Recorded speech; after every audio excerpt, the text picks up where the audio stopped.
and welcome to another live stream where we're talking BMX with you. So, I thought it would be fun to not just go into one of these with like a zero idea of what we're going to talk about. I thought it would be fun to go into one of these knowing exactly what we're going to talk about. So, I really want to get your thoughts on the BMX industry. Pete, looks like you're in here. Do you want to go first, Pete? I can text you the link right now, and you can jump in here if you want to, since you were the first person in here of the people who said they wanted to jump in. If you want, let me know. So for people watching this, have to have a little patience because YouTube just came out with this new feature where we can bring other people into our live streams directly in the YouTube app. Cody Barnes is going to join us too at some point. And in that, you have to send them the link and then they have to accept it and whatever. So, Pete, when you open that link, click open in app when it opens in Safari and then do whatever it says from there. I don't really know what it's going to ask you to do. What up, DFLJ and Taco Slurpees, members of the channel? Going to tune in for the members only live stream tomorrow after the news. Members only, though. BMX Pete. I think you're in. There he is. Yeah. What's up? Oh, just enjoying this beautiful evening. Yo, Got out of the shop. show me the shop real quick. Just point it to. Just this is actually the basement shop, but oh, okay. Yeah, I just got out of there, got home. Well, first of all, how is the shop going? It's doing all right. Just like the rest of the industry at the moment, things are a little slower than we would like, but yeah. Another thing before we actually talk about the topic, are you stoked? Are you going to Wheelmill Winter Welcome? It's on a Saturday. I really want to go, but I'm also open on Saturday, so I'm struggling with that one. So, yeah. That was the first place that we met. Yeah, I think so. Yeah. Yep. Asking about those Osiris's. Orchids. Yes. Yeah. All right. So to the topic of the night. Obviously, you work at a bike shop. You own a bike shop. So you're a little more in tune to the industry than the people that I was hoping to get on here. And I wanted to get people who are not involved with the industry at all. But I think this is a good start because you have a different perspective, I think, than people who just ride or people who are sponsored or whatever it might be. So I'm curious, what is your perception of the BMX industry right now? And that could be however you interpret that question. I guess I see it almost like 1990 or like early 90s, when the scene was dead, kind of. Like, I know the scene's not dead, but there's so many like gaps in the industry right now.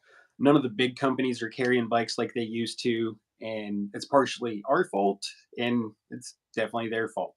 The money's not there as much for them, so they're pushing more mountain bikes, but especially for the little kids. So it's kind of lackluster. And you see things like Nika coming up on the mountain bike side. I don't know if you're familiar with that at all, but it's never heard of it. It's mountain bike racing from 6th grade till 12th grade.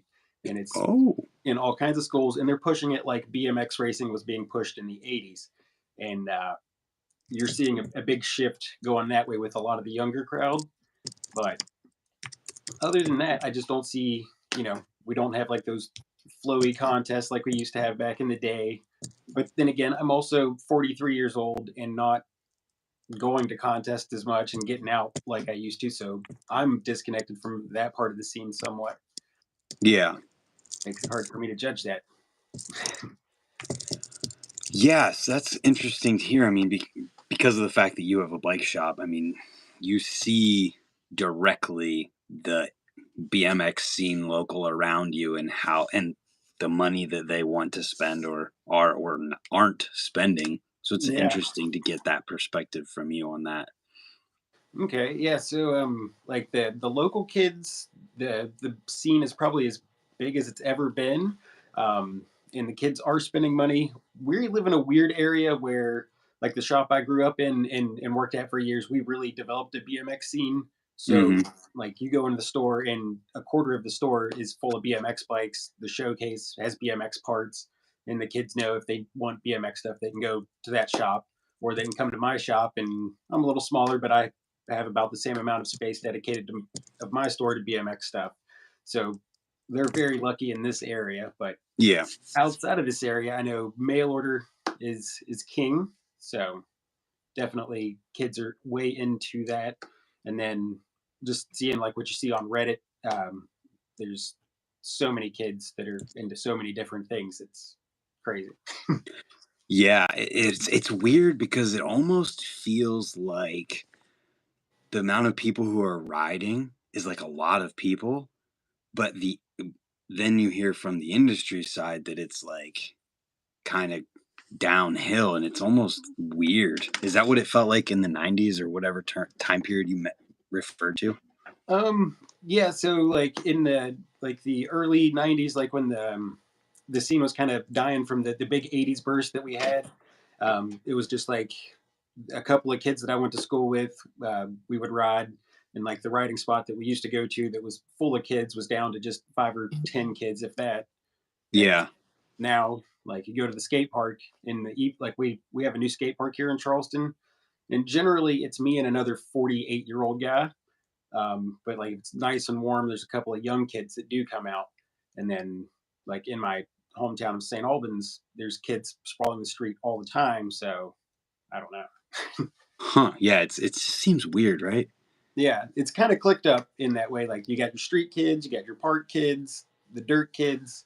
It's not like it used to be where so many people just rode everything. And I think the marketing side of BMX has kind of pushed it that way. For so many Mm. years, street was being pushed, and it's just weird. Yeah, well, and there's also just the segmentation, a word, whatever. The how specialization of people pushing to be on the cutting edge of BMX. You have to push things further, and it's to the point where it's impossible to be on the cutting edge of everything all at the same time. And when I say everything, I don't just mean street, park, and dirt. I mean flatland, street, park, dirt, vert. Like to the point where back in Mira's age, Mira was just he could do everything. He could ride flatland, and I feel like a lot of people might not even know that, but he was really good at flatland. He was Yeah, good doing at vert. 20 whiplashes down the road, just front wheel the whole time. Like he's Exactly, a but master. the way BMX has gone, just in order to progress and make something of yourself, you had to push things, and because things got so pushed, it just gets further and further apart, and it's like not possible anymore to do it all. Yeah. There's a few guys who do crossover pretty well, like Oh yeah. Trey Jones. He doesn't ride flatland, but he rides street and park and dirt and flows stuff ridiculously. But for the Trevor. most part, yeah, there's that. You've got to be a hardcore street rider, or you're X Games rider, or whatever, and that's just the way you have to go. So If you want to make it. yeah, that's Yeah, I don't know, things are weird. But I'm just curious to get as many people's perspective as possible in on something like this. And I yeah. think it's cool to start with the guy who owns a bike shop in West Virginia. Like what, and you're talking about how you have a bunch of people local around you because of the shop that came before you, and you guys fostered the BMX scene, and now there's you and you're keeping it going, and Yeah, there's a bunch of and people there. yeah, see, I'm not sure if you're familiar with Brandon Klein. He's a big vintage collector of videos and stuff. He's BMX Klein on, or he deleted his Instagram. Never mind.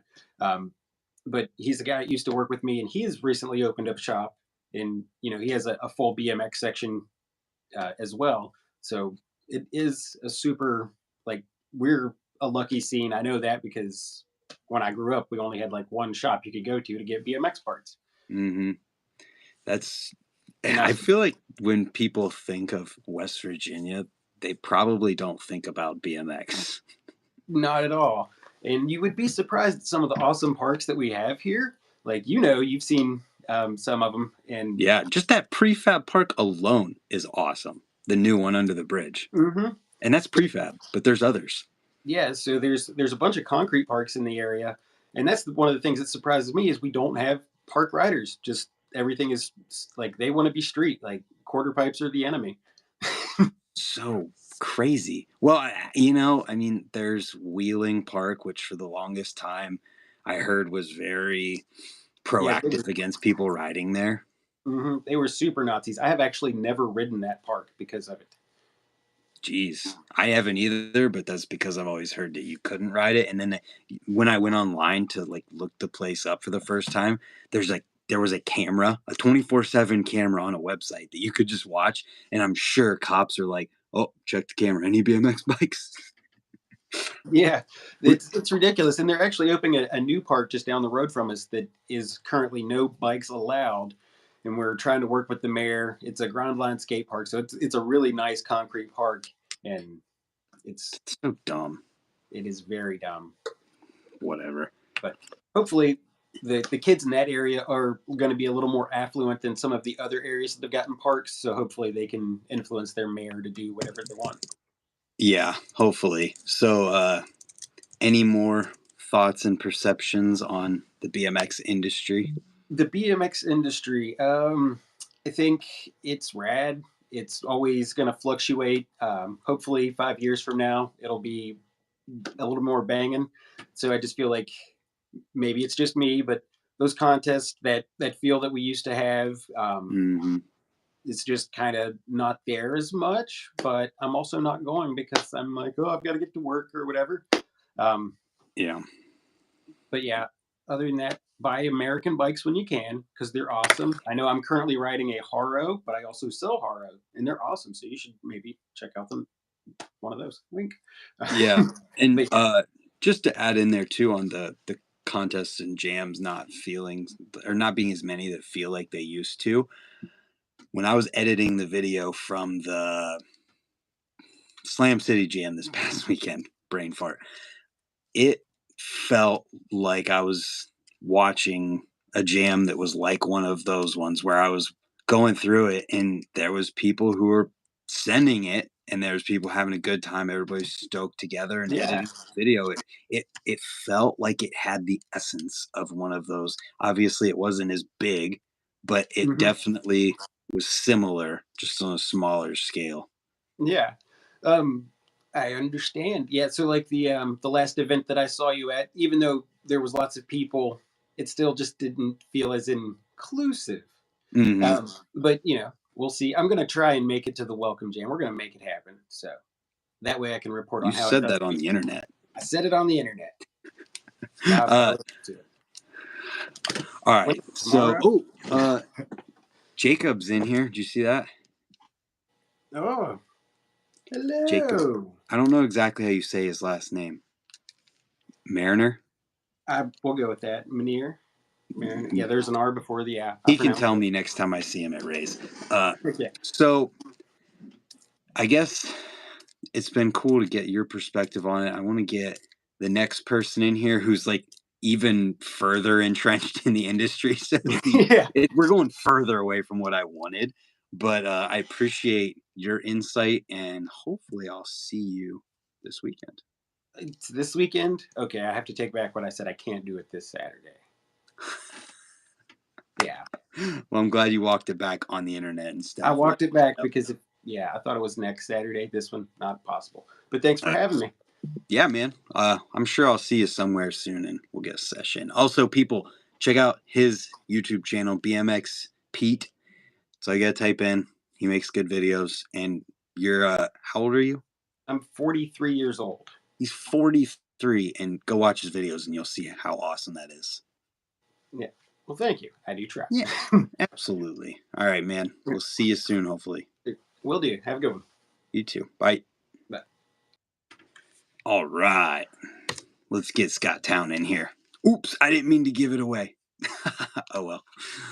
Anyways, that was cool. Cool to get Pete's perspective on the BMX industry, being a shop owner from the middle, maybe not the middle, but somewhere in West Virginia, and hear his local scene, what he thinks of as the industry, and it's cool. Thanks for being in here, Pete. And if you guys aren't subscribed to his YouTube channel, make sure you join.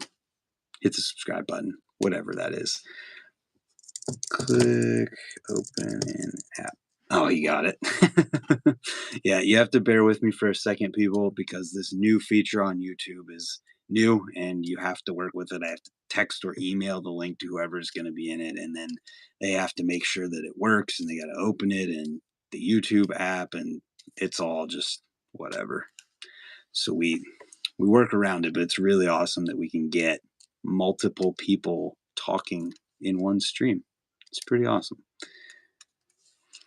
Hopefully it gets worked out for Scott here.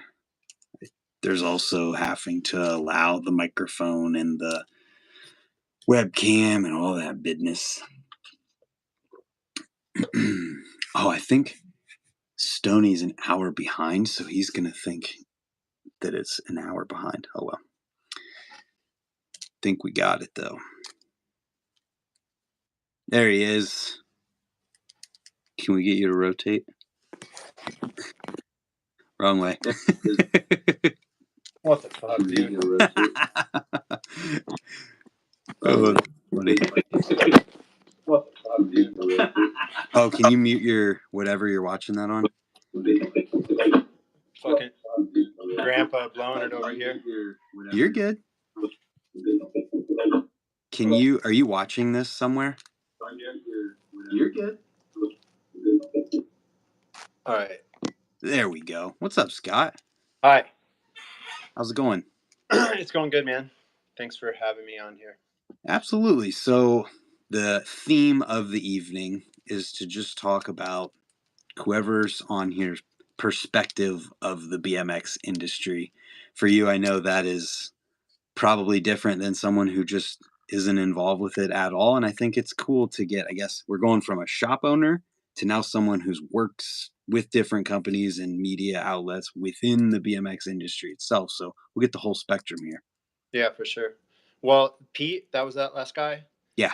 He was pretty right on about a lot of stuff. In the early 90s thing, I want to speak to that real quick because that's when, because I worked at a BMX, excuse me, a BMX magazine in the 80s that folded up when BMX started dying, you know? Mm-hmm. And BMX really was dead. But the difference now is I don't think BMX is dead at all. Like, there's, like you were just talking at events, there's people at events, YouTube, Yeah. tons of views. Like the Dig magazine that just came out totally sold out. Like when there are contests, it seems like the turnout's good. Like that Dennis new channel is like off to the races, you know, has tons of followers and gets tons of views and everything. And there's just too many bikes. That's the difference. The early 90s, there wasn't that. Like people literally stopped riding BMX, you know. And it really was just kind of dead. But I don't think it's dead at all now. There's just, I mean, we all know the story. There's just 2020 was unprecedented in every way, right? That's the overused word, but that was really the case. And like, it's no one's fault. Like anyone in the industry could see it, this potentially happening, not to this extreme probably, but like everyone's freaking out. We have to have more bikes. We have to have more bikes. And everyone's trying to order bikes and can't get bikes. And we all know that story. But then they all showed up at once. And then like it was a false sense of demand that I think people don't understand that. Like if one kid is trying to get a bike from 10 different places, that's this false perception that that's a different 10 bikes, you know, and it's not. It's one bike. That kid represents a bike sale, not 10. And then when, you know, like the more popular brands, I'm going to try not to name names in this at all of brands, but couldn't get bikes produced. Then some of the lesser brands that maybe were ignored for a few years or kind of forgotten about, those companies were able to sell bikes into like the mail orders and shops. And as things were kind of getting back to normal in terms of bike deliveries and stuff, then those bikes are still sitting there. So you have these shitty brand X bikes sitting on the floor, and then you have bikes that you do want, and then there's just too many bikes. Just period. Yeah. There's so many bikes, and we all know like during the COVID, like people bought bikes that normally wouldn't have bought bikes and maybe aren't using them now. Like, of course. So now there's a steady current of used bikes in the pipeline too, you know? So there's, and ridiculous amount of brand new bikes unsold, sitting in warehouses and everywhere else. And then there's also used bikes in the marketplace that we don't even like. Pete or people at shops or the mail orders and stuff, they don't even account for those other than maybe doing repairs on them or whatever. So Yeah. And there's what Kevin Connors said the other night when I did the thing with him about how companies were on these factories for months, like trying to get their stuff. And then apparently the factories would finally get to the point where they're like, okay, we're going to try and do something good here and get caught up on everything, then go too far and send too much stuff. oh yeah. So then that even contributes even further to too many bikes being there. Yeah. And the problem's worse than a lot of people realize. Like one company, some companies have, I know this isn't the case, I don't even need to single anyone out, but there's companies that have bikes here, like they have warehouses full and they're renting warehouses to store all the bikes they have here in the US Mm-hmm. at their facilities. But then there's other companies, and some of those same companies that have bikes overseas at the factories that they can't pay for. They're basically being held hostage. The factories have thousands more bikes that they want to ship here. They built them because they were ordered, and they want to get rid of them, and the companies can't pay for those. So, I mean, it's a really deep, real deep. Yeah, that's Situation. crazy. I mean, I don't know how you get out of that. Yeah, I think it's just the complete bike thing, which is the bulk of most companies' businesses. Besides, there's a very few. There's parts companies. Mm-hmm. A lot of parts companies are part of, like Odyssey's part of Sunday, and they're kind of they're their own animal because they own their own factory. They're not relying on a different factory to build their bikes. And Haro kind of, I said I wasn't going to name brand names, but there's some you just kind of have to. As You're not saying anything bad. No, I'm not saying anything bad. I wouldn't say anything bad anyway, but just as examples of companies that are kind of exceptions to these rules and Right. scenarios going on. But so some of those companies theoretically should be okay, but they have the same problems too. They probably have too many bikes too. And Yeah. the other 2020 problem that a lot of people might not know is that only certain parts of bikes weren't available. Like there's only a couple seat manufacturers. Now that like Mueller talked about how many seats there are, like every company has too many seats. And Mm-hmm. but you couldn't get seats in 2020. So like complete bikes would be done, but no seats. And there's only a Yep. couple companies that made seats, or they're just some real second rate, like seats that you wouldn't want to put on a $600 complete, because it's this crappy one piece seat combo with terrible like staples underneath. That staples are falling out. I've seen samples like that were awful. Mm-hmm. But that you can't sell a bike without a seat, so like that would just hold up complete production runs. The seats were a big part of it. Then it was cranks, like it was different things. But it's all caught up now, and now there's just too much of everything. Yeah, and I guess we just have to wait as people. Like, I mean, I don't work for a company or anything, so I just kind of see it from somewhat of an outside perspective, and hear it from people like you and people like Kevin and Mueller who are directly within it. And I don't know. It's just a time kind of thing, I guess. It is, and the problem, another part of the problem, is that a complete bike, like I work for Etnies, and the same problem there. But shoes cycle faster. People buy multiple pairs of shoes a year. Your shoes wear out. A complete Right. bike, like ideally, a kid buys a complete bike when he's 14, and then less than a year later, he buys an aftermarket frame and he starts buying parts and he upgrades. Right? We hope that happens, but realistically, how many kids that bought a bike in 2020 are that kid? Maybe one out of 10. Mm-hmm. Maybe like that's probably a high percentage. It's probably not that many. It's really they bought that bike, they got a flat tire and they quit riding it or whatever. They got bored or they went back to soccer or whatever happens. Yep. But they're into it because BMX is hard. BMX is tough to learn. Like people get so excited about it and then they get frustrated because they can't do any trick. Yep. Or whatever. That's They go escape definitely. embarrassed. Whatever happens. Yeah, you go to the park and then you feel self-conscious because there's one good person there. And I mean, I remember being that kid who's like kind of scared to ride in front of people who are good, and I can only imagine the skate parks that had all kinds of people who were going to them at that time, who were buying bikes and then going there and then having exactly that happen. Yeah, yeah, exactly. So, I mean, there's a lot of issues, but whatever. So Hopefully, what it'll. about other sides of things as far as the BMX industry goes? What's your perception on things right now? Well, I mean, that's the freak out because that's the money. That's what it. Not only is the revenue generated from selling complete bikes, but the money is tied up in those complete bikes and storing those complete bikes. Like that's a huge thing. Like a bike and big bikes, like almost every company except Kink only has one model of like a 26-inch bike, but almost every company sells like 22, 24, 26, 29-inch bikes. Hmm. Boxes just take up so much space, so that's a big part of the freak out problem. So I mean, it just, unfortunately, it trickles down to every part of the business, from sponsoring events to team riders and having, hiring people to do marketing stuff that they can't afford to pay. Like I'm not, not hinting at anything there, but that's really what just happened with me, So um, it's just the way it is right now, and hopefully it works itself out. Like in 2012, 10 years ago, which 13 years ago, or whatever, 11 years ago, really, Whatever it is, math. whatever the hell it was.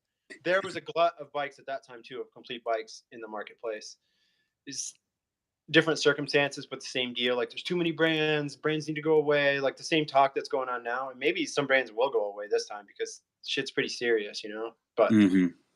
um, I don't know. We'll see what happens. Like hopefully we can all just ride it out. And I've been through it so many fucking times. Sorry, Yeah. I swear. Um, like I said, in 1988, I lost my job because the magazine I worked for, I didn't get fired. The magazine just folded up. It was done. It was over. And through the 90s, like I ran the family bike shop, and the same kind of thing happened there. And then, I've been through the cycle so many times. I also worked in the skate industry too, and that goes through similar cycles. But skateboard decks are a little more expendable, and same deal, Right. cycle faster. Like my kid skates and gets a new board every 2 months. Like if he was a BMX kid, he would not get a new frame every years, probably. Hmm. People don't buy it. Complete people used to buy frames, and now they buy complete bikes. Like you buy a frame, I buy a frame, but you know, the for the most part, the new kid doesn't buy a frame; he buys a complete bike. So Right. Yeah. The way the model is set up, depending on the age and the level of the kid, they're buying a lower to mid tiered complete bike and then replacing parts on it as they go. And then right, maybe somebody who's more experienced or coming back to it will be buying one of those higher end complete bikes, or somebody who can afford it will be, it's new, is buying one of those. But yeah, yeah. yeah. So I don't know. A lot. There's a lot of factors. There's a lot of positives. I mean, there's a lot of things that are good, but you know, sales drives everything, as the saying goes. So I Yeah. I, I hate to say that because I'm not like a money motivated person, but like if we're trying to be in this business, there has to be business being conducted in order for it to work. Yeah, there's a saying that I got from a guy on Long Island when we were there for a work trip filming. He said, "Money sustains passion," and that sums it up for me. I mean, if you want to have this thing that you're passionate about, you gotta have a way to support it. Right. What's your real job? I'm curious, or your day job? So aside from everything I do with YouTube, I have a part-time job with a tractor manufacturer, a Oh farm wow. tractor manufacturer. I make their videos and edit their, like, I literally, if I sum it up, my whole entire job life is YouTube Yeah, that's because rad. I'm running their channel. But that's 3 days a week part time, and I work from home unless we're doing a video shoot. No, that's awesome. I get that. I mean, I do.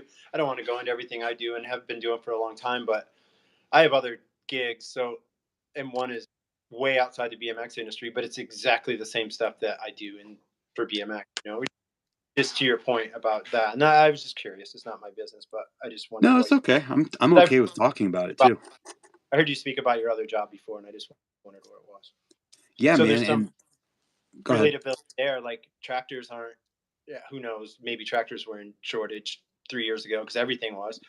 But that's definitely a thing. I think we should like make a note because I want to do a full one of these with you. I think we should make a note to talk about that and whatever, like anything else if you have questions about anything like that, because you're absolutely right. I saw the overlaps and saw everything coinciding, and I could have conversations with like the people in engineering and the people who were running the place and doing the ordering and things because I knew firsthand. I'm sure there's tons of parallels too, Yep. I just saw someone commented that you were being humble, that you're the media guy for John Deere, which is pretty funny. Not quite, but yeah. Jesus Christ, sorry. I've been sick. You're good. For like packing it up. No, you're good, man. Other people, which is all good. I could talk to you about a million different things, but and we will. We'll get one of these scheduled. I have how many? I have one Monday next week and then another one Thursday next week. So did I say something to you about Tuesday or was that someone else? God, I gotta get it all straight. Doesn't matter. Okay, well we'll talk about it and we'll get it situated and people can look forward to that soon. Cool. All right, man. I appreciate you coming in here. It was good to have like a conversation with you. Yeah, we've never actually met, I don't think so. Right, exactly. So it's cool. We will sometime. Yes. All right, dude. See you, man. Have a good one. Boom. All right. So that was Scott Town. He actually works within the BMX industry. So next, we're going to be moving to my buddy Cody, who is in my videos sometimes. Don't worry, Stoney. We're going to get to you too. My buddy Ryan's in here too. It'd be funny to get his perspective. But we're going to move to my buddy Cody, who I ride with and who is completely outside of the BMX industry other than what he and I talk about, at least to my perspective on it or perception of it. So this is going to be interesting because he's literally 10 minutes from me right now.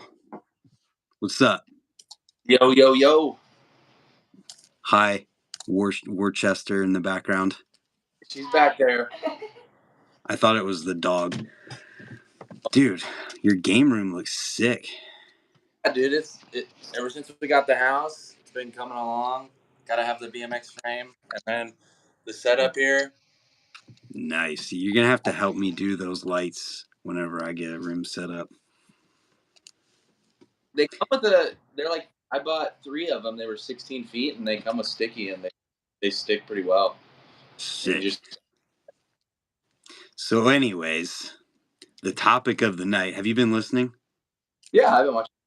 Okay, so I'm curious because I don't think you and I have ever really talked about the BMX industry. So I'm curious to hear what you think about the BMX industry from your perspective, since like we've been friends forever and you've like been to Full Factory and all that other stuff. So the biggest thing that I feel like whenever I grew up and like I was ordering parts and I was on Dance Cop, like I always felt the industry was trying to get like I feel like now, like, hey, you know where we're at, come find us, rather than like you see posters and you see stuff they're putting out advertising.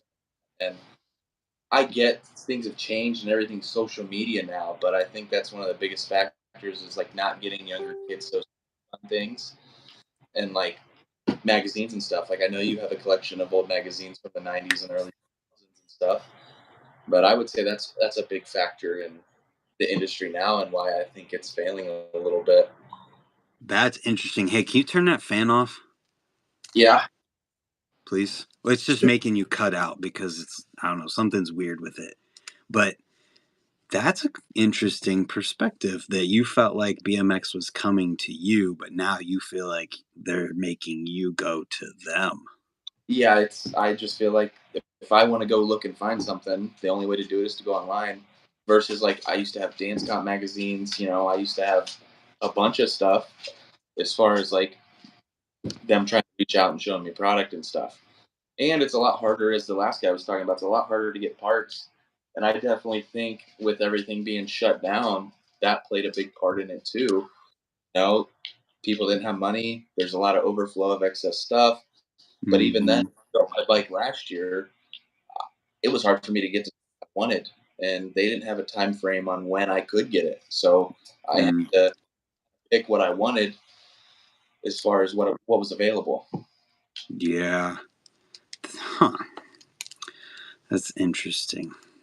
I like to hear that perspective, but it's also weird. So what do you follow? I don't know how much you look at on Instagram. Are you like following stuff? Yeah, I follow like most of Instagrams and stuff, and that's mainly what my Instagram is, just BMX stuff. So yeah, it reaches that perspective as far as like getting on my phone, but as far as like reaching me in my personal life versus like a subscription to a magazine or something, like stuff getting sent to me, like, hey, you spent this money on our website. This is what we got coming out. As far as like customer satisfaction, making sure you keep the customers and keep getting to them and stuff. I think that's a big role. I mean, me personally, like having a business and stuff, I have to keep in contact, and try and get them back or give them something to get more work for them and stuff like that. So you can't just let them buy something from you and then that be it, and then just expect them to come back. So an edit of somebody riding isn't enough to get you to buy something? That's like, I feel like with the celebrities of BMX, it comes down to like Will Smith coming out with something. You're not going to go buy his stuff because that's more like the bigger part of it rather than the average Joe. Like, yeah, joke for stuff and it does bring your attention to it, but I don't feel like it's marketed properly. What would you do? Man, I don't know. I couldn't even imagine what it would be like in this day and age to run something that big as far as like reaching the massive base there is for BMX. So I don't know what I would do. I mean, I couldn't tell you. Maybe just more social events and stuff. What would you want to see because you were talking about how you felt like you used to be brought in? What do you think would bring you in again? The biggest thing that I've personally experienced in the BMX is if you don't tail whip, bar spin, flare, backflip, you're not good. I think the BMX lacks a bit of style. I feel like everybody's trying to do the same tricks and what's cool rather than having your own style. You got kids out here that have been on a bike for a year trying to bar spin a 6-foot spine and getting hurt just because that's what's cool. Mm-hmm. And, it's like started off doing turn 180s and, my favorite trick's an X up. But, it's not like back in the 80s you did an X up on a quarter pipe and you were the stuff, It's a little bit different now, but that's all the riding you see in the X Games. You see people doing triple whips and double flares, and that's it. It's just tail whip, bar spin, backflip. So what do you want to see from a company to make you buy something? Like I'll be more specific. Like, what could a company do that you would see that and it would influence you to be like, okay, I'm going to go and buy that. I'm going to get their frame. I'm going to get their handlebars. I'm going to get their whatever. I would say just them like making more of an effort to reach the average Joe. They host these big contests, but the only people riding in these contests are sponsored professional riders. Not reaching the people who are learning or have been in it for a while, but aren't willing to go to that level and, risk that kind of injury. So I would just say, host a jam at Ray's, beginner, expert, pro, stuff like that. The only people that are hosting those kinds of events are the parks themselves. You don't see a big brand out there hosting an event that reaches where everybody other than just the paid professional riders. That's interesting. I think we see it a little different being in Ohio too, in that, if we were in Southern California, I don't know if they do a lot of stuff there because I feel like they just had that turkey jam thing or whatever. Gary Young just did a contest or a jam or whatever that was. I would say it's definitely different between the West and the East. I've been out to the West with you, and it was different.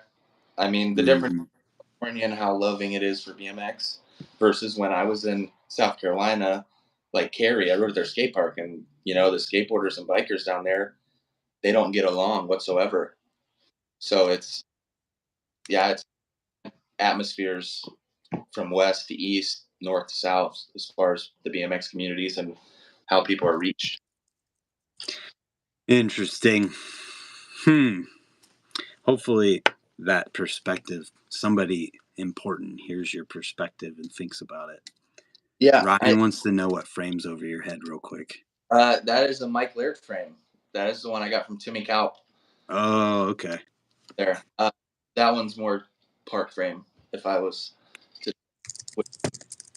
style frame, but it's just what I feel. I feel more comfortable with a shorter back end, which that one has a base one.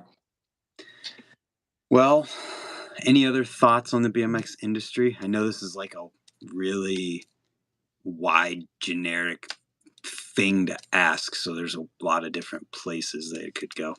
Yeah. The one thing is, like, I feel like it has nothing to do with the industry, but more or less of like parents and stuff like that. Like, my dad was a plumber. I'm essentially a plumber. And, 15 years ago, you would say my dad's a plumber, and like micro dirty jobs, it was like a second class job. You something. And I feel like parents like, skateboarders, bikers, they're edgy, drugs. And I feel like that stereotype still kind of sticks around, but you don't see it until you get into it to understand how like big of a family it is, and everybody supports you, and there's not really bad people in biking. So you're saying say it again in different words. Kids aren't getting into it because of the stereotype skaters and skating on public, just that stereotype of it not being a good community. People from the outside look in without knowing, and they judge. So I feel like the kid's like, hey, I want to get a skateboard, or I want to get a BMX bike, and the parents are like, oh, the people you're going to be hanging around, might not be the best. Because I know it was like that for me when I got into it, and I wanted to go down to the skate park. Yeah. Yeah, there at some parks there are drugs. There's drinking. There are some bad people, but I feel like that's a way of life, and a lot of what the new generation doesn't have that experience of life because they're so kept away from learning those experiences. Interesting. I definitely see where you're coming from there, and that was definitely worse years ago. Yes, I mean, what I think it's gotten better when I started versus how it is now. Yeah, I remember it was even worse when I started than when you started. It was being down at Worcester and people were literally like drinking and doing like there was 30 people there every single day, and it was crazy. Fights every single day. We had that one time where it was all the bikers, and some skater was trying to get jumped by a bunch of black guys over drugs, and like the skaters and his friends didn't care, and we're like the only ones who wanted to step in and do something to stop it. Yep. It's, you don't know what's going to happen, but that stuff can happen anywhere, and I think that stereotype, you can't stereotype it unless you experience it. Yeah. Well, I like your perspective, and I think I'm gonna grab Stoney to jump in here. Not a problem. I'll see you at the wheel mill Saturday, right? Oh, good one. We were just talking about that. Wheel mill winter welcome jam Saturday. Cody's gonna be there. Look forward to it. Good talking with you, Brant. Later, dude. Thanks for jumping on here. No problem. Boom. Next, Stoney McGee. Got to take the Keanu Reeves speed approach and shoot. That's funny. So we went from shop owner, someone in the industry, like deep in the industry, to, did we go straight from Scott to Cody? Wow. Feels like it's been more than that. So we're going from that to someone who I ride with on a regular basis and isn't super into the industry, but sees things, to Stoney, old fat guy BMX. He has a YouTube channel on here, who I don't know how involved with the industry, how much he pays attention. So it'll be interesting to hear what he has to say. And then I think after that, we might get my buddy Ryan, who he is totally out of the BMX industry. Like we'll get there. Just waiting on Stoney at this point. And what do we got going on in the chat? Sick. He's a new member this week. I tried to push my kids towards BMX, but they went skateboarding route because it's mainstream, what their friends know, got clothing wise, etc. That's interesting. Strength can also be a factor. When I was young, I couldn't maneuver the bike as well. I was too skinny. Could see that too. Hopefully this works for Stoney. We're just waiting. Like I said earlier, you got to bear with this. This is new tech on the YouTube front. So, of course, it's going to have some bugs here and there.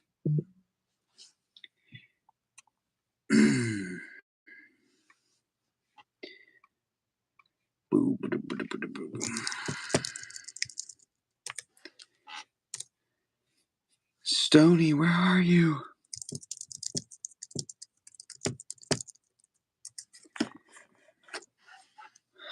And I'm curious too. I mean, for anybody who's watching this too, what are your perspectives on the BMX industry?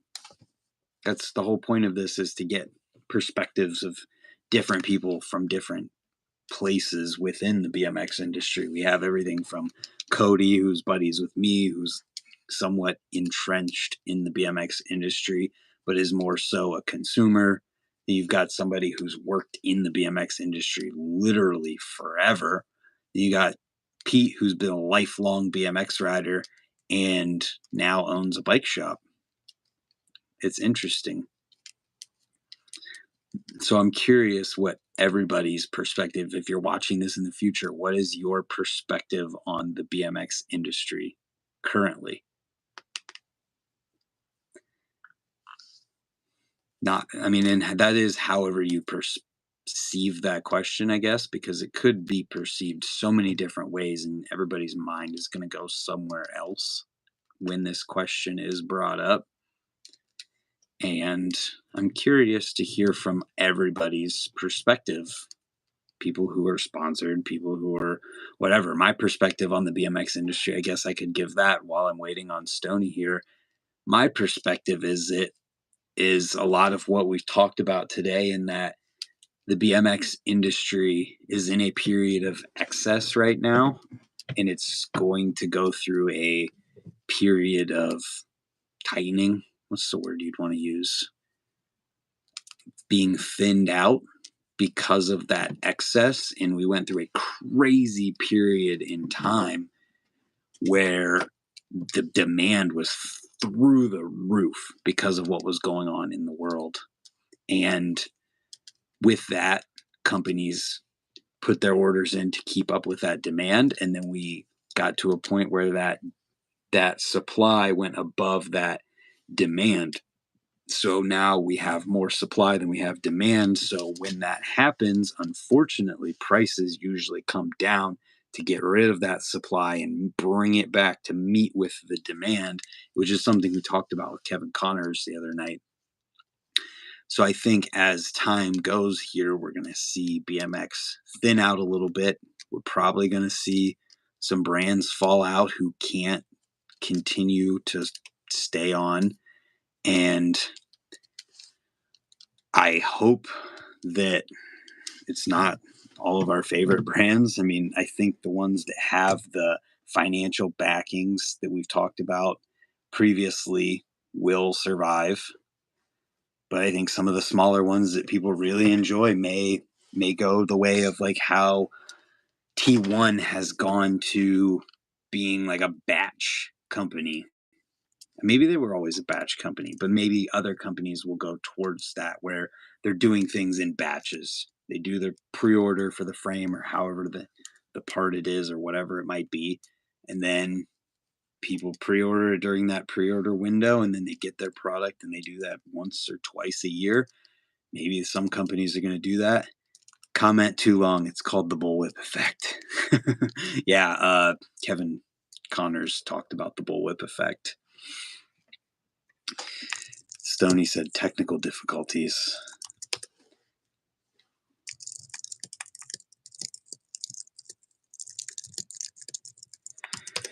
Just ask him if he wants me to grab somebody else. But I think the current state of the BMX industry is that we have too much excess. Do you think that brands might pop up with people buying stuff stuck in factories, like more companies like Elite or whatever Ryan Taylor's company is? I think it's possible. We may see parts companies come out selling generic parts, but I think it's at the same time the fact of, because BMX is so oversaturated right now, I don't know where it may go from there. And actually, okay, so we're going to bring in somebody else here while we wait on Stoney. Derek Kerr, shut up. Go back to Rocky League, Derek. You're funny. Oh, that's hilarious. Ryan, we're going to bring you in here while we wait on Stoney to figure out his technical difficulties. Hopefully, anyway. I don't know if he's still listening or not. But it'll be interesting to go from the sequence that we have of two people who are directly within the industry to someone who's acquainted with people within the industry and has been visited Full Factory and seen that stuff firsthand, to somebody who's like totally outside of the BMX industry. When I saw bike companies being more about trends, colors, and just consumable products, that was the downward slide. I don't know if I have anything to say about that part of it. Click open an app.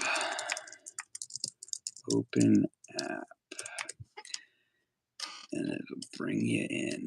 This one will be interesting. I'm actually pretty curious to hear about this one. KG is selling stuff dirt cheap on Amazon in Canada. I'm guessing they're sitting on warehouses of too much stock. $50 for cranks is ridiculous. I mean, that's true. Nice. But it didn't pop up on my screen. Will you just show up if I click add? Did it work? Oh, it worked. What's up? It's working. What's up, buddy? It's been a while since I've seen you, so this is funny. So just to introduce people, this is almost weird right now. Just to introduce people, Ryan and I met before either of us rode bikes. And we both ride BMX. He rides dirt bikes too. And I'm curious because I don't know how much you pay attention to BMX. And I don't know how much you know. And I don't think we've talked about industry stuff at all. So when I ask the question, what is your perception or perspective on the BMX industry? What comes to your mind? I have no idea, to be honest. I don't know how to answer that. I mean, what do you see? Like, what do you see? What's your experience of BMX right now? I mean, it's just gnarly. I mean, like what Cody was saying, I mean, a lot of guys these days are just going crazy big. You don't see anything much like the small guys, I don't think, really. You know what I mean? Mm-hmm. Like, but that's like the riding. I'm curious about the industry side of it. I'm sure you see more of that in the dirt bike world, where you see different people going to different dirt bike companies and whatever. Do you see anything BMX wise, or what do you see as far as BMX goes? Me personally, I don't see much at all. I don't. No. So what do you see? What do I see? Mm-hmm. I mean, I just see TikTok clips, YouTube clips, videos, but I mean, other than that, when it comes to industry, I don't really see anything reaching out. I mean, that's just me though, but I don't really follow a whole lot. Like you said, I mean, I'm not in the industry really. I mean, when was the last time I actually got to ride my bike? I don't It's know. been a while. Yeah. So that's why I think it's cool to ask you this question, because you have Cody, who is grandpa and rides every week or two. You got the people before him who are actually in the industry, and then you got someone like you who rides, once a month every so often. Yeah. So like what makes you, so you have your Sunday frame, and like what would make you make purchasing decisions in riding? If you were gonna go out and buy a new bike tomorrow, what's gonna make you decide what to get?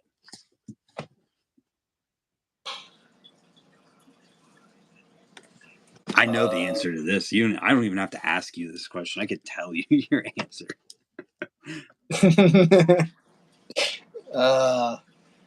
Man, I don't know. I really don't know. So basically what you would do is you'd ask me. Yeah, I would. Feel like, let's see what brand's riding these days. Looks good. Yeah. So do you pay attention to have we talked about prices of anything? How much do you think a frame costs right now? I have no idea. Without looking into it, I have no idea. I want to know how much you think a frame costs brand new right now. I don't know, $250. Double it. What'd you just say? I said double it. That's Yeah. Frames used to be $250, but I don't think frames were ever $250 for a frame is probably what they cost when we first started riding.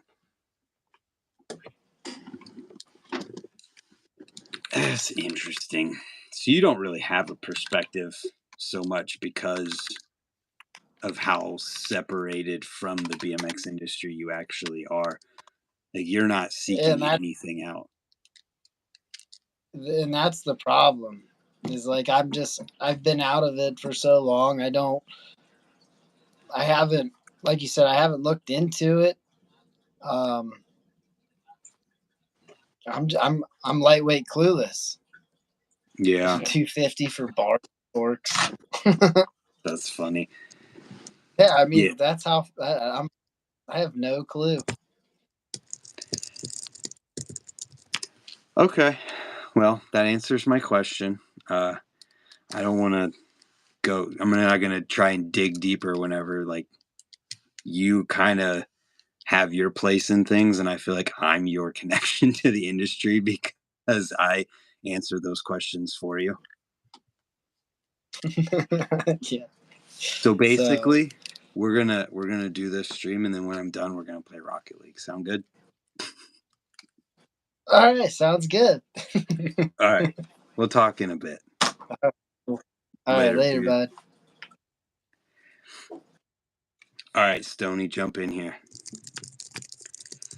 So there's a perspective of somebody who is totally separated from the BMX industry and doesn't follow BMX near as much, and like knows someone like me who can answer all the questions for him. So he's not going to make purchasing decisions based on videos he sees or anything like that. He's going to ask questions of somebody like me. He's so separated from me, doesn't know the prices of things. He said, "My bad, I tried." Well, that's exactly the point of this, was just to get the perspective from the people. I want to hear what the people who are riding bikes have to say, regardless of how often they ride or how deep into the industry they are. I would love to hear from, obviously we can't do it now, but hear from like a parent of somebody who just has a kid who's interested in riding, or some kid who rides. And I did an interview yesterday at Ray's because there was a news crew, or not news crew, but a couple people from a news company who were doing a story on Huck. They were at Ray's, so I interviewed the guy who was interviewing, and asked him his perceptions of BMX, having only seen rays and seen people at rays, and asked him how he thought BMX could grow and what it might take to grow something like that, and just to hear his experience of BMX in what he's seen, because he hasn't seen near as much as all of us have. I've done that before, asked a pro what they were riding, because if the bike can withstand them, I'll be fine. Yeah, that's a great thing to do, is ask the pros what they trust. The other thing, though, too, is that a pro might tell you the company they ride for, the part for that, because it's the company they ride for. And the thing you have to keep in mind is that they're riding as new a bikes as they can, as often as they can, to minimize the risk of having anything go wrong, because a lot of these people are doing gnarly stuff and they want to stay on something new so that they don't have any worries about anything bad happening. Stoney must be having major technical difficulties.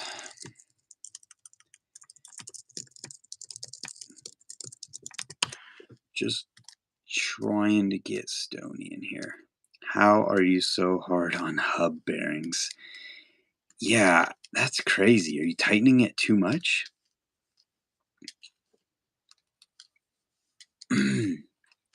So yeah, the people in the comments, what are your perspectives on the BMX industry, regardless of where you're at within it? I could continue my perspective on the BMX industry. I think we have, even though people are saying there needs to be more contests and more jams and all of these things, people have said that for years, and I think there's more events now, and there's so many local jams that happen and so many people who are throwing events that there's so much going on that you have to pick and choose what you go to. I think there's a lot that's happening, definitely more than there used to be.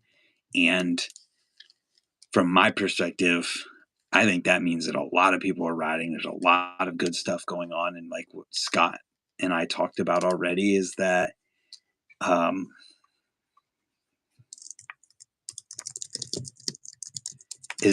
there's just an oversaturation of parts. I don't know. That's what I see. Stoney is having major difficulties.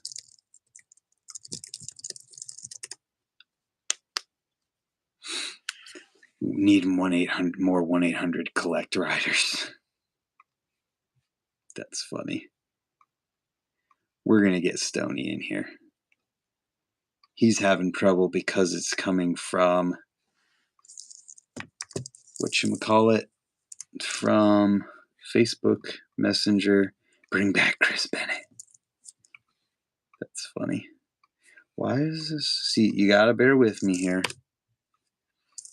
There. Hopefully he has an iPhone. I really hope Stoney has an iPhone, because it's not going to work if not.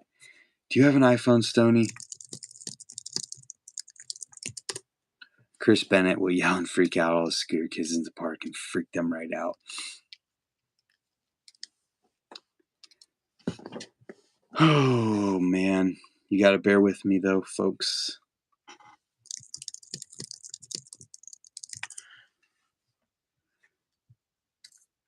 When I mentioned events, I was speaking on Do Tour, Nike 6.0, etc. Companies getting out of BMX. Expand, Eric. What do you think? I saw Rolly in here. Where was Rolly's Rolling Flash? Losing Nike was a huge hit for the masses seeing BMX. I mean, same with Do Tour not having BMX anymore. I'm going to try and put on a jam this summer at the Des Moines Park. Y'all should come. Let me know about it, and I'll put the flyer on BMX News.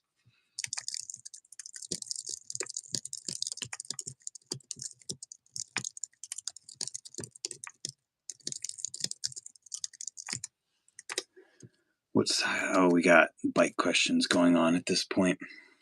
Give me your perspectives on the BMX industry while we're working out technical difficulties to get Stoney in here. As far as industry stuff of riders goes, I think my perspective on riders is that there's probably too many sponsored riders in BMX. There's people who are willing to ride just for a set of grips or to get tagged in an Instagram post, when if you're going to put the work in, you should, I mean, maybe you shouldn't necessarily always be getting paid, but you should be getting something out of it more than just a shout out online, because what that does is brings a cheapening to things. If everybody's willing to ride for nothing, then why would a company keep paying riders more and more whenever there's people who are willing to do it for less and less and do the same thing or work even harder?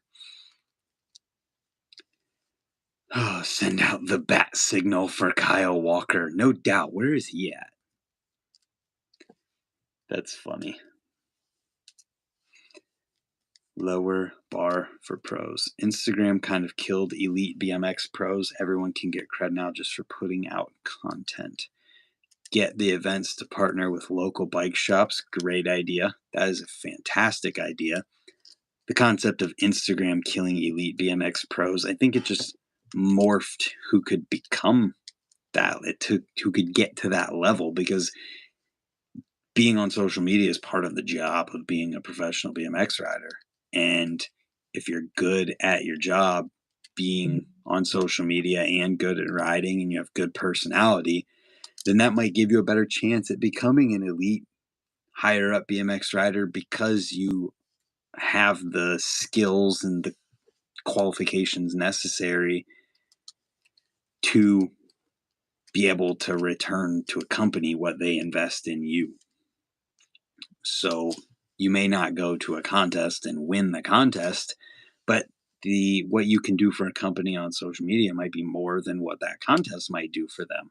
Where back in the mid 2000s, or whenever the Ballpark Franks and the Slim Jim days were, just having that sticker on the helmet on TV was worth so much more than anything, because they were willing to pay thousands and thousands of dollars just to get that appearance on TV. I think the lack of magazines and full-length videos really hurts the industry. How so? I definitely think it definitely could. And I think an argument could be made for that, but I'd like to hear more. Need less tail whips and bar spins, and needs more Supermans in decades. Where's Rule Erickson with the Superman decade? Where is he? Won't even let me copy it. Man, he is just having all kinds of issues. It's not getting in directly in the hands. Oh boy. I'm trying here. We're trying to get Stoney in here. It is just difficult.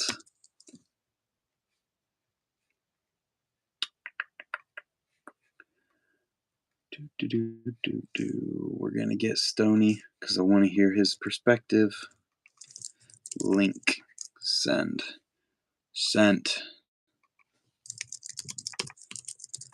Open on your iPad.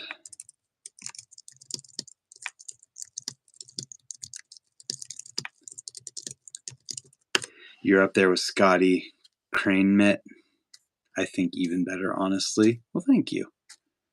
I try to do my best. I don't think I'm more known outside of BMX than anyone who's way up there, like Scotty. But I try to do my best to connect. Oh my goodness. Touchdown. We have arrived. Can you rotate for me, please? You're sideways. There you are. How's that? Holy cow. Nice shirt. Oh, thank you. I did that on purpose. I am so sorry.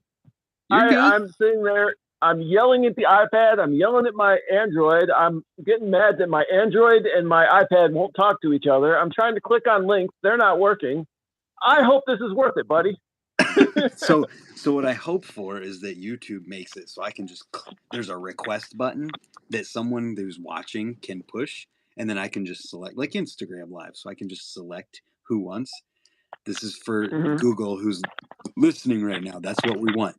But anyways, so Stoney, you've had a YouTube channel for how long now? Oh, I've been doing OFG for about 7 years ish. So give or take a little bit. 7 years. I'm curious what your perspective on the BMX industry is. As far as what? So that can mean whatever it means to you. Like, however you hear that question and perceive it, whatever it means to you, unless you want me to get even more specific. Well, I will tell you what I see as far as like the industry, and it scares the crap out of me, to be honest. Like 2 years ago, because I go to the Big Marsh Bike Park a lot, and it's has 2 brand new velo pump tracks. There's dirt jumps that are maintained by the city of Chicago. There's hiking, everything to do there is there. And 2 years ago, I couldn't even get a spot on the deck on the pump track. Now it's just me usually when I go. Like there, and when there are people there, there's not BMX bikes. It's all the it's either big bikes or dirt jumper bikes. And I kind of see that as a canary in the coal mine, because you get the little kids show up, they have their little tiny bikes with their little tiny wheels, and that's as close to BMX as the majority of it is, unless you're like, no, that is the majority of what shows up there now. And if that's how it is now, what's it going to be in 5 years? You know? Interesting. I wonder, I mean, so I think I've noticed a little bit of that as well, where I think what might be going on is that during COVID and everything, where stuff was shut down and going outside was like the only thing you could do, it brought people to these places. And I think what we're maybe seeing is now that everything is back fair game and open and for everyone to do whatever, it's like oh, I missed doing this so much that I'm done with whatever that new thing was that was the only thing I could do. Or even people who rode could now do whatever that they couldn't do before, so they get consumed with other things again. And it's almost like a pendulum in that it swung so far one way of things being crazy and you not being able to get a spot on the deck that it's swinging back. And I think maybe it's past normal and then it's got to come back to normal again.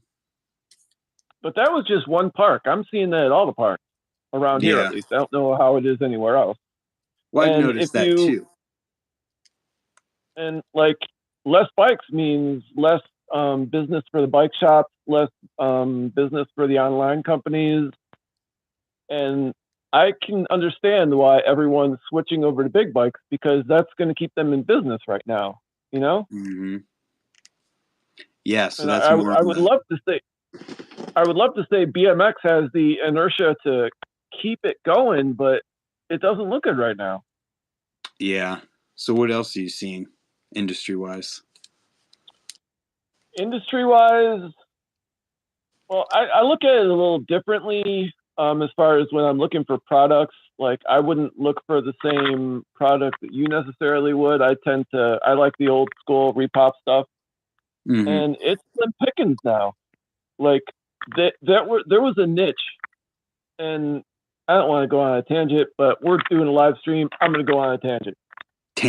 John Bulgens made Haro relevant for people my age.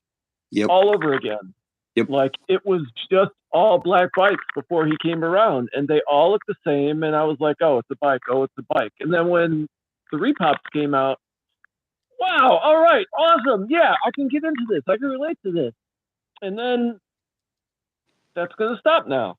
What do people like me, like, what's going to draw people back into the BMX scene if there's nothing like that anymore? Like, a lot of people are going to see, like, they'll look at the bikes, and like I said, they all look similar. Mm-hmm. And people my age are going to be like, I don't like how that looks. but Haro had that demographic. Like every jam I went to, I'd say 60% of the bikes there repop Haro Masters. What are those people going to buy now? They're going to buy something. It's not going to be a Haro Master now. And I'm hoping, my fingers are crossed, that wherever John goes, they go with they trust him with his vision because he knows what he's doing. You know? Yeah. Well, and so from what I saw, because I was thinking about this while I talked to John, is that like you saw a lot of people on those bikes, and I just see them here and there, and I feel like being at Ray's, I see so many people. I see there's a couple people who have them locally, but other than that, it's like random. I wouldn't say it's any more often than any other kind of bike. Mm-hmm. So just like giving another side of that too. But when you go to Ray's, when you're looking at people your age riding 20 inches, what's the majority of them riding? I'm curious. You can't really pinpoint a majority anymore. It used to be, there was a time where there was mostly people at Ray's who were local riding standards. Then a lot of those people moved to Kinks. Now I think there's a lot of those. I mean, there's a good variety right now, I think, where there's not one company that you could really point to that is the majority. I saw the comment. Kid Wilson said that lineage riders are all old farts. Let me tell you, the old farts are the ones with the expendable income to buy bicycles. He added an R. Old fat guys. I'm just kidding. But yeah, I'm not. I wish I could say I was optimistic. I'm not optimistic in the scene right now. Like in 2020, Rad was coming out on Blu-ray. Ride the movie was coming out, and Hannah was riding in the Olympics, and it looked like all engines go, nothing can go wrong, and then everything that could go wrong went wrong. Mm-hmm. And we're here, and I don't know how to get out of here. I just don't know. Ride your bike.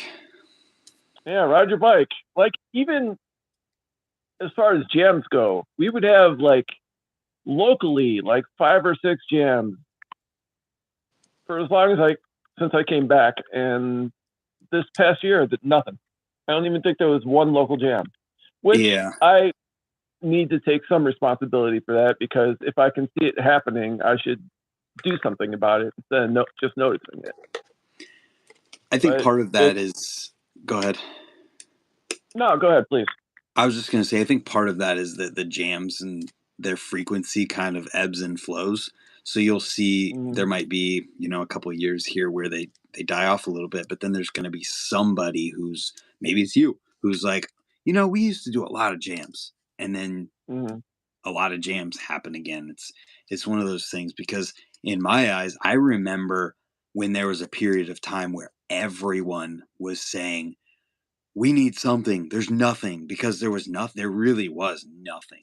And it was that time right before your YouTube channel was, 2010 to 2015 era, where there really wasn't a lot going on. There was a couple jams here and there. And in our area, I feel like it might be an exception, because we've always done our jams. And like at that point in time, I was helping host 2 or 3 different jams every year. But outside of that, there just wasn't a lot. And then as it went, it's gotten to the point now where I remember last year, there was several different times where I had to make a decision of which event I was going to go to on any different weekends. So I think it's just area dependent and goes up and down in time. Right. Like, something I've noticed about Ohio, you guys have like there's so many different scenes there, and it's so cool.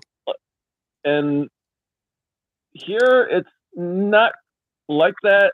Like, I want what you have. Like, I wish I was in a situation to go to Ohio. Listen, bro, you're going to end up here eventually, so just accept it. Well, they do have a melt bar and grill, so there's a pretty good chance of it. I'm a fan of it. And I think that some of what we have, without talking about jam-wise, could be attributed to Rays, because what happens with something like Rays in the winter is that because we have winter, everybody's forced to this one spot every weekend. So we all see each other. And then in the summertime, there's a lot of people who are like, I want to have an event and invite everybody out, and all these different jams go on. And then just because of people like Noah, who is connecting scenes from everywhere with the Scenes Not Dead, and he's posting jam flyers for events in Indiana and Pennsylvania and Ohio and wherever they happen in the Midwest. I think it makes it feel like you can see everything and there's even more going on, at least from my perspective. But this isn't about totally my perspective, you know? Well, let me tell you why I'm high on Ohio. Okay. Yeah. Well, like Marty, I apologize, I don't remember his name. He had a Flatland Jam a couple of years ago, and Catfish showed up. Joe Sisman showed up. Like, if you go to a basketball court, you're not going to run into Michael Jordan. Clark. If you go to, what's that? Marty Clark. Back to Marty Clark. Thank you, Marty Clark. Back to Michael Jordan. I apologize, Marty. So if you go to a local basketball court, you're not going to run into Michael Jordan. Or if you go to the local golf course, you're not going to see Tiger Woods. But if you go to Rays, there is a very good chance you're going to see a Brent Moore or a Trey Jones or a Matty Kramer or just somebody. You guys have that, and I'm not jealous of it. I'm happy for you, and I want part of that, you know. So that's why I could see myself. I'm hungry for Ohio. We're here. Even though that has nothing to do with the topic, I apologize. All right. That's okay. I want your experience of the BMX industry, and that can be part of it, because the parks that we have to ride support the BMX industry in turn, because people go to ride them and then they have to buy stuff to maintain their bikes, and something like Rays sells parts. Changa has a whole entire bike shop, so it's all interconnected. Right. What else? I keep seeing your comments. Yeah, well, they're not talking about the BMX industry, so we gotta chime in with those when they apply. Well, but for a bike that you would buy a complete, like the old school repop ones are usually a build is about $2,500 ish. How much are they for the people your age who do what you do? I'm curious. God, I am lucky enough to have the support that I haven't had to buy and build a whole brand new bike before. But doing the quick math in my head, you think mid $400 to $500 for the frame. Wheels could be anywhere from $400 to $600. So right there, immediately you're close to $1,000. Bars and forks, you're looking at another $250. Then talk about cranks. That's another $150 to $200. So that's $1,500-ish, getting close to there, and we haven't even added in pedals, tires, seat. So I would say 15 to 25 would probably be towards the higher end. But like for your average kid who wants to do the higher end, they can't do that. And not all at once, right? Like, I don't think the kids should be trying high performance riding on Walmart bikes. But there's got to be some kind of in between that we can bring in the new generation. There is. There's bikes like, there's a whole level of bikes that are not of the same quality as something that's the top of the line. But for example, the gold standard that I've always used is Kink's Whip Complete. It is the best value complete bike right now that you can buy because it has all of what you'd want. It has full chromoly, frame, fork, and handlebars, sealed front and rear hubs, mid bottom bracket, integrated headset. It's got 3-piece cranks, so it's got everything that you would want to be safe and really ride BMX, and it comes in. Let's see what it is right now because the price obviously has gone up, but we're looking at $550. Oh wow, that's totally doable. Yeah, so there's that. Okay. Then just below that, you'll compromise on a couple different things, but you might be okay for a little while if you pay a little bit less than that. And you'll get something that you can replace the parts on as you need to. Yeah, because those are the top of the line bike. I just saw someone said something about a Haro Sport. The top of the line bikes when I was, forever ago, in the 90s, were probably around $600. So with inflation, everything is about right. It's an expensive sport to get into, or an expensive hobby to get into. Yeah, it is. There's no getting around that. But at the same time, you can also buy used. There's ways. Yeah. There's ways to do it. It's just it's not the kind of thing that if somebody has absolutely no disposable income whatsoever, they could just like get into tomorrow. But yeah, it's definitely possible, I feel, for a lot of people. Don't try golf then, Stoney.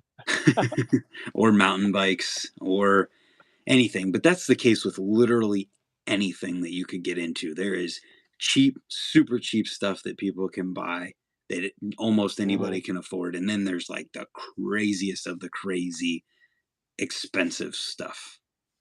Doesn't matter what you're getting into. What I'm seeing out here, I apologize, I don't know the name of it, but there's like 2 or 3 organizations around here that they just make Frankenstein bikes to give away to kids. Like, how cool is that? Yeah, it's awesome. And I think that... Oh, go ahead. I was going to bring up RadShare and then the USA BMX Foundation. There's a lot of things that exist around the country that are doing things like that. The share a spike, share a smile, or something along those lines. That's over, I think, in Africa. Right. Yeah, I've seen that. But like, we need more of that. But here I am saying it and not doing it. So. Well, and to take it back to the industry side of things, maybe we'll see more of that with an oversaturation of complete bikes where companies figure out a way that it is not only an incentive to them, but also an incentive to whatever else. Maybe there's ways to work with schools and schools end up with bikes or something. I don't know, organizations like that. Have you ever known in your life, I don't know if this came after you, well, have you ever known like BMX teams to come to your local shop and put on shows? It's happened, especially having raised local. I can remember there's different times where Rays would have blackout distribution night and people from the kink team would come out, and before they came to Rays, they would go to Spin Cycles, I think it is, a local bike shop, and they would have a shop stop there. Then they would come to Rays. But as far as right near me, I haven't ever had anybody come to like a very close bike shop to where I live. Like, I wonder about the generation gap, because that's what got me and all of my friends when we were kids. That's what turned us on to BMX. We saw the CW show and Diz Hicks and Gary Pollock, and like it just immediately hypnotized. I want a BMX bike, and it's rare that happens anymore. And I didn't know if like with the generation gap, if you experienced that or if it's just gone altogether. Well, I had already been riding at this point, but the DK stunt team came to the middle school. I was obviously first year in high school, but they came to the middle school and I didn't end up getting to watch them. But that happened. So there was people at my school that were exposed to BMX from something like that. It happens, and there's so many stunt show teams that are constantly traveling all over the country. I think I don't want to be wrong here, but I feel like I see more stunt show teams and people doing shows than I can remember seeing in a long time or ever, because it's not something I paid attention to for a long time. So that's basically what you're talking about. It's just not. It's not the companies, the BMX companies doing it. It's stunt show teams that are doing it. But like, I think something that also would really benefit the industry, and I don't know the ins and outs of how this works, but Hollywood needs to get involved. Like, if you see kids riding BMX bikes in movies, you're going to, well, we won't, but the kids take it in, especially if it's like whatever's cool right now, and they see it and they want to be like what they see. I don't know. It's just, did you watch Miss Marvel? What's that? Did you watch Miss Marvel?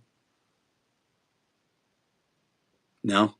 Funny thing, no, I can't speak. Well, I can, but my ex, her husband is one of the characters on there. On Miss Marvel? Yeah. Whoa. Okay, well, there was a scene where they rode real BMX bikes, and Nina I think Nina and Angie or something like that were the stunt whatever people for this scene. Yeah.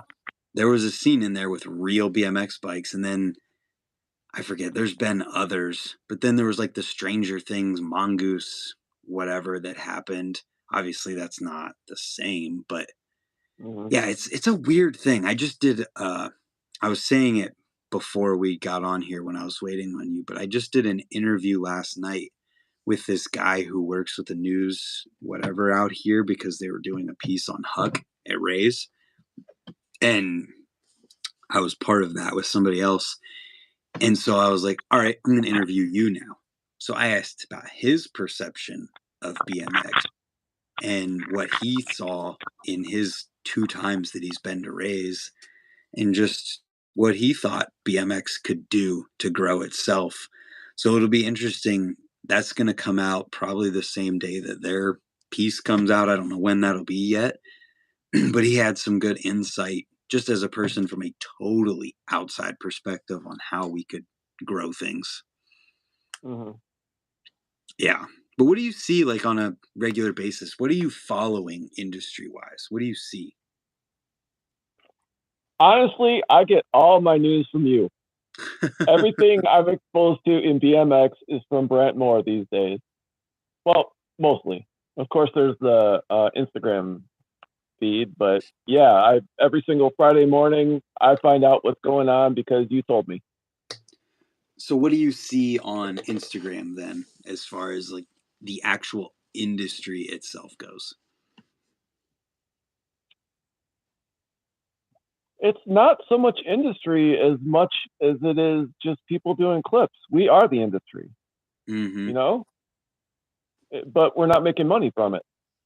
Like I see kids about killing themselves, and I look at it and I'm like, okay, let me change the subject.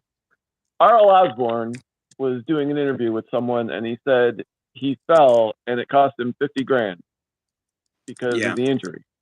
Yeah. And so every time he's thinking about jumping something new or taking a risk, he has to ask himself now, is that worth $50,000 to me?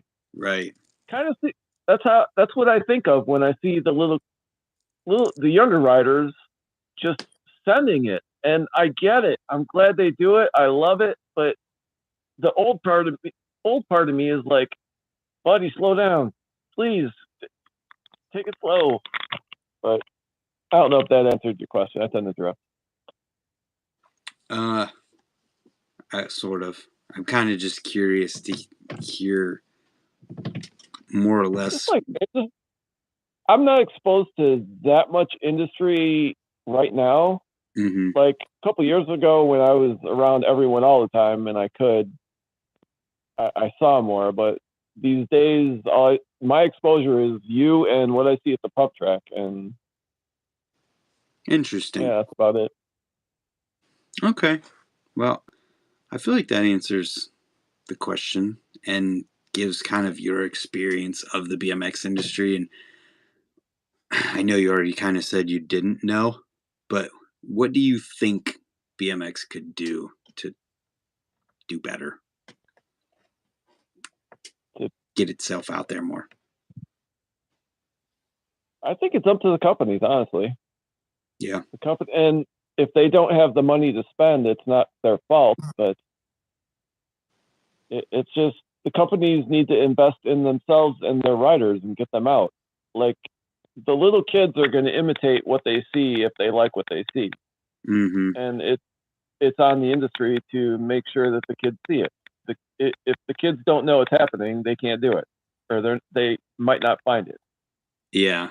So how do they do that if the kids who are at the skate park are already riding? So how do we get new kids who don't know what riding is to see riding? It's got to be cool again.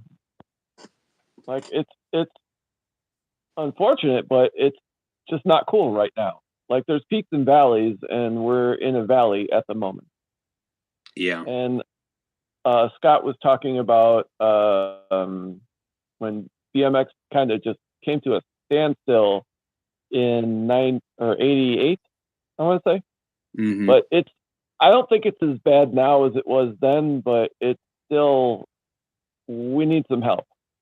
It needs a little, we need a unicorn. We need a new Matt Hoffman that everyone is going to see and just gravitate towards. I want to be like him. I want to buy the parts that he's using. I want to ride what he rides. Yeah. I feel I don't know. I was going to say, I don't know if like any of the people with the money to do that have any desire to do that. Yeah, I've said for years that BMX needs someone like Mira again, so that the outside world, we have Nigel Sylvester and he's doing good things and has a foundation to get kids on bikes, which is awesome. But he's still not quite at the level of stardom. Like, yeah, they're talking about Ryan Williams is another one that I bring up too, and it's unfortunate that he was so unaccepted, or he wasn't accepted at the beginning of things, because he definitely brings BMX to a lot of people. People see it through him and his positive image and his YouTube channel and everything he does. But even him he's still not quite, I don't think, on that same level as someone like Mira, where he's going on TV and everyone in the world is seeing him somehow through something like Cribs and breaking into the popular culture of the world currently. And I don't know how we do that. That's on his sponsors. Like he's a walking, talking billboard for advertisement. You just have to put him out there. And like, I can't say I've seen anything from Ryan Williams that wasn't on his Instagram or on X Games or Nitro Circus. Why not?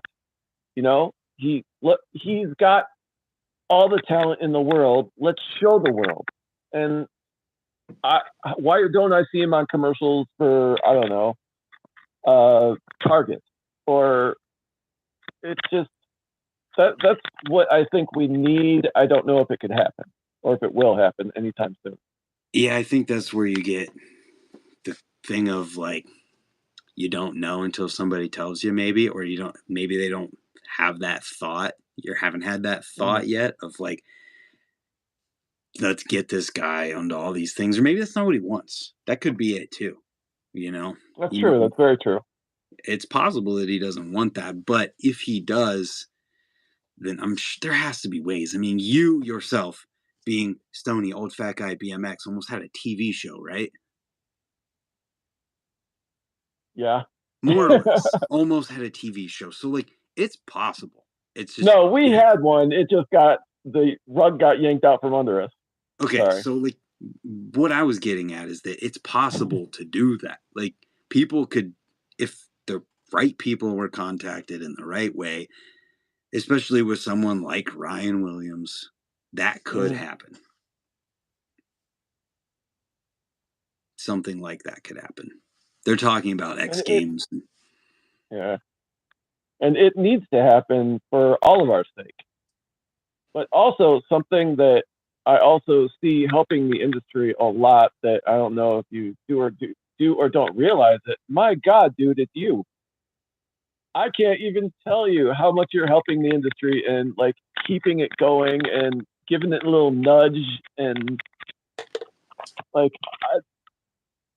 they call in wrestling, they call this rubbing the belly. So I'm going to rub your belly for a second. There is no doubt in my mind, Brant Moore is the next Scotty Kramer waiting to happen as far as social media goes. No doubt in my mind. And watching it happen is amazing. And when you tell me like, when you were telling me how you only, when you started, how you didn't have that many followers and watching it just grow and the snowball effect rolling down a hill, dude, you were meant to be here. And I'm very I don't know if anyone tells you this. I am very thankful that you are. So thank you for everything that you do. Thank you. Try my best. And like, you deserve you earned every last bit of 50,000 subscribers and 100,000 or a million when okay, you know. So, I don't know about a million. I gotta like shave my head at 1 million or something. All right, if you shave your head, I'll shave my head. Well, I said 10 million for that. I'll do a okay. Fair enough. So 10 million, we're shaving our heads. Fair enough. I'm gonna do a backflip at 1 million. But either way, I mean, I appreciate the kind words. I just try to do my best to connect people who are outside of the industry with the industry itself and then educate them on what's going on. And then, I don't know, man, I just try. Well, just keep doing exactly what you're doing. You're doing an amazing job. And I talk to people, I talk to a lot of people, and I have never once heard anyone have a bad thing to say about you. Like, I'm sure it's out there. I'm sure there's someone somewhere. I haven't run into them, and I talk to a lot of BMX people, and like we're all thankful for what you do. Well, and how you do it. All of those people. I appreciate all of them because I just literally want my experience of BMX. I just want BMX to be my entire life. I want my entire life to revolve around BMX. I want to be able to be like, oh, hey, Stoney, you have 2 days off work next week and you're trying to ride in Chicago or something crazy. Like, I'll be there. Let's do it. Or see that some event's going on in California and it's next week. And I'm like, oh, sick. I'm going to go film that event. And that's going to be a YouTube video because I want to go to it and I'm going to capture my experience of it. And that is the dream of what I want to happen. And so I'm trying to do everything I can to get to that point and live that. I'm just waiting for someone somewhere is going to throw a ridiculous amount of money at you in the industry and say, all right, you're working for us. We're going to take over the world. That's what I'm waiting to see. That'd be tight. I hope that happens. It would be. It needs to happen. Like, we're talking about growing the industry and helping the industry. That's what someone needs to do. I wish I had the money to hire you, dude. I would hire you in a second. I appreciate it because exactly what you're doing. I have a lot of ideas too for like if somebody did something like that, it'd be like, oh, and you know what? If I say these things, somebody else will do them, and then they'll take all the credit for it. But like I have ideas, and I've talked. The one idea that I talked about before that, it happened very shortly after I gave that idea, and it was like, whoa, that's kind of crazy. Happened in a good or bad way? It was good. It was a really awesome thing that still happens. It's just, it was an idea that I had, and someone kind of did it, and I think more people should do it. And it's awesome that I have a lot of these kinds of ideas that, like, once I get to the point where I'm not worried about paying my bills every month, like, and I'm able to have that disposable income and go places, I will do these ideas. They'll happen. The RV fund. Yeah, I just want to buy a 20-foot RV and drive all around the country and see everyone. That's all I want. Is that too much to ask? That should be doable. There's 30 people in the room. If we all chip in $1,000 each. Yeah, because everybody's all right. That's funny. Yeah. Everyone tell Tim Pool invite brand. That's funny. Love to bring back road bulls. Actually, with social media, like, there has never been more accessible BMX. And I remember all we had to look at was flipping through magazines and seeing a picture of some guy in some awkward position on this bicycle. No idea how he did or didn't get into it. And then now you could just turn on your phone and watch the greatest riders in the world doing all the greatest tricks. Yeah. It's good. It was the best of times. It was the worst of times. Yep. No doubt about it. Well, Stoney, I appreciate your time. I think I'm going to wrap this one up, but next week I'm gonna, or not next week, tomorrow, got the news. And then after the news, I do a members only live stream on Fridays now. I did the first one last Friday. It's a lot of fun. But I'll answer this question here real quick. And I guess I don't have to, if you need to go, I can let you go because it doesn't really, unless you want to. No, I was totally stoked when you said, hey, you want to come on. So I'm like, as long as you're going to keep me, I'm going to stay. All right. Well, somebody just asked, how do you stay motivated to post and make content daily? Do you have a to-do list, journal, thing to keep you on track? I don't have anything like that to keep me on track. I just have my brain. But I mean, to me, it's not a thing where I need to be motivated for it because I've filmed my entire life and I've made videos my entire life. And this is literally like, some people have whatever their thing is that they love to do. Making videos and posting them is that thing. I would do it if nobody watched it.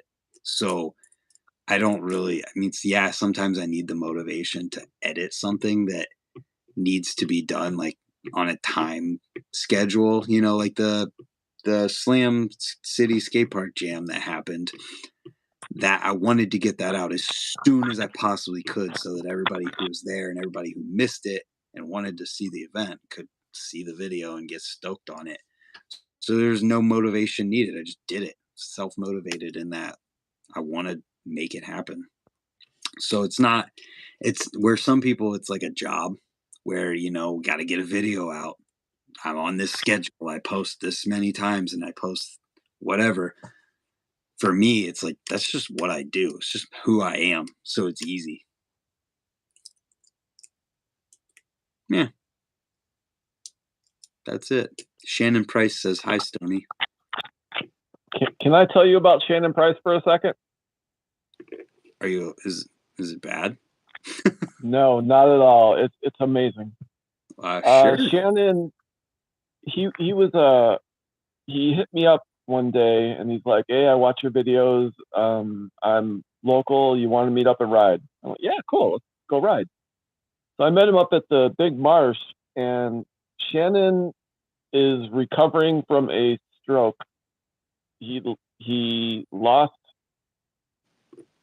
one half of his body partially, and then got a lot of it back. And he's riding the pump track now. How great is that? That's amazing. Yeah, that's awesome. Isn't it? And like that, if you need motivation, let Shannon be your motivation. Like that's he wanted to ride that bad, and even under circumstances, he didn't let it stop him. So yeah, good job, Shannon. That's amazing. And that Brant could do better talking about BMX, and with the following, someone like Tim has could be beneficial to BMX. Maybe. But I'm also not the kind of person that just like goes after something like that. I'm like, Tim, please let me come to your house. You know, like that's the kind of thing where like if he ever was like, hey, come out, check it out. Sure. I, on the other hand, will show up, especially if there's food. Hit me up, Tim. Well, I mean, yeah, I'm gonna if somebody asks me to do something, but like I'm not gonna be the one who's like, hey, can I come to your house? But yeah, Shannon, inspirational. Everybody, check out BMX Pete's YouTube channel. Check out Stoney's YouTube channel. Follow Scott Town on Instagram. Definitely don't follow Cody Barnes. Just you definitely shouldn't do that. And I don't even know if Ryan has an Instagram anymore. But I appreciate your time, Stoney. I'm going to go play video games, take a break from thinking about things. And then the news is tomorrow at 10 a.m. with the members-only live stream. New thing every Friday after the news. Only members can get in on that one. Thank you for having me, brother. I appreciate it. Absolutely. Have a good night. Thank you for being on. Good night. All right, everybody. We're out. Thanks for tuning in. I appreciate you. We'll see you tomorrow morning at 10 a.m. Eastern Standard Time for the news.